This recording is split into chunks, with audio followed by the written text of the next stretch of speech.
ჩვენ ვესაუბრეთ ავტობუსის მძღოლებსაც და კონტროლიორებსაც. რამდენად ხშირია, როდესაც აფიქსირებენ, რომ მგზავრი განზრახარი ხდის, მაგალითად მგზავრობის საფასურს. ავტობუსის მძღოლები გვეუბნებიან, რომ მათ მოვალეობაში არ შედის გააკონტროლონ ვინ რას და როდის გადაიხდის, რაც შეეხება კონტროლიორებს, ამბობენ, რომ უმჯობესი იქნება თუ ასვლისთანავე გადაიხდის მგზავრი გადასახადს. იმ შემთხვევებში კი, როდესაც არ იხდიან, ამბობენ, რომ აქ განზრახვა ჩანს, რომ არ უნდათ მგზავრობის საფასურის გადახდა და ამიტომ უწევთ სწორედ დაჯარიმება მოქალაქეების. წინვით წამოდის ხმამ ესმის, რომ იღებენ ბილეთს და მეტი ვერ გეტყვი ვერა. უკან მე უფლებაც არ ამაგებდო წინ ხომ მოძრაობის დროს დავდივარ. ცდილობლად ამოსვლისთანავე უნდა აიღოს მგზავრმა, ესე არის კანონი. ესე ამბობენ თვითონ ვინც უკვე კონტროლი ამოდის, ისინი ეუბნებიან ამოსვლისთანავეო და ვერ გეტყვი თანაც. საათი ნახევარი აქვს მგზავრობის დრო და ალბათ ეგრე არის, რომ ამოდიან უნდა აიღონ ბილეთი. ხართ უბილეთოდ ბევრი მგზავრობს, არ მგზავრობს. ჩემთან მგზავრობენ, მაგრამ დაჯარიმებით არ ვიცი, არ ამგონია ჩემთან არავინ არ დაუჯარიმებიათ. მგზავრს არ ვაკვირდები, აიღებენ თუ არა რა. მაგი კონტროლერების საქმეა რა. უბილეთო მგზავრებს აჯარიმებენ, მეტი არა. თქვენ შემთხვევაში ბევრი ადამიანი დაუჯარიმებიათ? ისაკმაოდ. რაღაც პროცენტი არის, რომელიც არ იხდეს, კიდე თოფიდან კიდე მაინც არ გადაიხდეს. არის რომ ლოკალური მგზავრები, მე ესეთ უბანში დავდივარ, მესამე პლატო რო გავხედავ იქიდან, სწორად გამოდიო. აი ამობრძანდი. რა არის აქ მიუწვდომელი. ერთნაირად იქეთ გადავიდა, იქეთ მისდევი თუ ის დაკავებულია აქეთ. ან გადააცოთ, თუ გინდა გადახდა. ერთი სალაროც რო იყოს გადაიხდა. ეგ მიზეზია უბრალოდ. 70 წელი ამ ქალაქში ვცხოვრობ. ჩემი ბავშვი ორვაგონიანი ტრამვაი რო დადია, ავდიოდით კონდუქტორი და ვიხდიდით, მაშინ ჩამოხდებოდით და იქიდან ავდიოდით ხოლმე, რო არ გადაგვიხადა. ბავშვები რო ვიყავით. ასვლისთანავე უნდა გადაიხადა. წესია ეგ.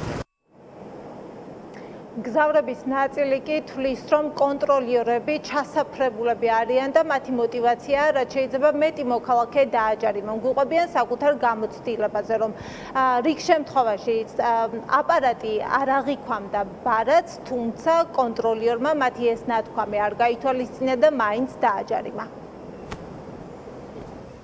ქონდა ისეთი შემთხვევა, რომ არ მუშაობდა თითქოს აპარატი.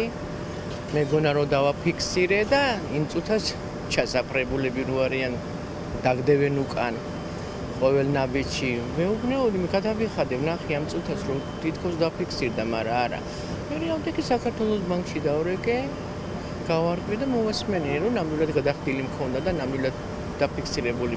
ჩვენ რომელსაც ხელფასზე ვმუშაობთ, 20 ლარი არის ძალიან დიდი ჯარიმა. როგორ შეიძლება ახლა ავტობუსში ბილეთი ზოგჯერ მართლა ისეთი გასაჭირია ადგას, რომ იმ ბილეთის ფულიც არ აქვს და მაინც აჯარიმებენ. როგორ შეიძლება ახლა ესეთი რაღაცა ადამიანურადაც რო სთხოვო, რომ ან დამრჩა კარტა სახში, ან რაღაცა, ესეთი რაღაცა, არა, თითქოს სპეციალურად ჩასაფრებულები არიან. Tom pēcēd varam davuჯარიმები ვარ მოხდა ისე შვილო რომ ჩამოვდიოდი უცებ ელემენტარულად მოხდა ესე. ამ ეტაპზე ნამდვილად ბევრია. ესეთ გაჭირებული ყოფა გვაქვს და 20 ლარი ნამდვილად მიუღებელია. ნამდვილად. და ერჩუნოს გადაიხადოს ის 20 თეთრი, 10 თეთრი ძალიან ბევრი შეღავათია. 0 თეთრი სიტყვაზე მოსწავლებ იმას რატო არ აფიქსირებს. ეგ ერჩუნოს ვიდრე 20 ლარიანი ჯარიმა და რომ გაიპარო ასე. მე ახლა როგორც ასაკოვანი შეღავათიანი მაქვს და შემწყებოდა რომ 20 თეთრის დაცვლად 20 ლარი დავეჯარიმეთ, ასე რომ სულ ვიხდი. ვერ დავეთანხმები რომ ეს სისტემური ხასიათი მიეცეს უბილეთოთ მგზავრობას, რა თქმა უნდა, მას კონტროლი ჭირდება. მაგრამ სასურველი იქნებოდა ნამდვილად 20 ლარი ძალიან ისეთი ალბათ 5-დან 10 ლარამდე კიდევ შეიძლებოდა. თუ ჯარება არის, შეგიძლია თუ არ შეგიძლია უნდა გადაიხადო, დაჯარიმდე. ხოლო ერთხელ დავჯარებდი, ისიც არასწორად. ბარათმა არ გაატარა და ჩამოვედი ნახევარ გაჩერებაზე რო იტყვია და არ გაითვალისწინეს და არა უშავს, გადავიხადე და ეგ იყო ეგ. ბევრია, ზოგადად ყველა ჯარიმა არის კოლოსალური თანხები, რაც არ არის მორგებული ჩვენს ხელფასებზე. საქართველოს მოქალაქეების ხელფასებზე. და ეს არის ჯიბეში უკანონოდ ხელის ჩაყოფა საქართველოს მოქალაქეებს. პენსიონერი ვარ, მაგრამ უყურე თან ინვალიდი ვარ.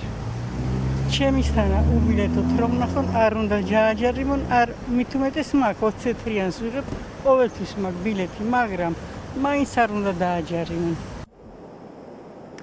მოქალაქეების ნაწილისთვის უბილეთოდ მგზავრობის გამო დაწესებული 20 ლარიანი ჯარიმა ბევრია, არ აქვს შესაძლებლობა რომ ეს თანხა გადაიხადონ და როგორც ირკვევა წელს 6 თვეში იმაზე მეტი თანხა შევიდა სწორედ ასეთი ჯარიმებით ამოღებული ბიუჯეტში, ვიდრე გასულ წელს.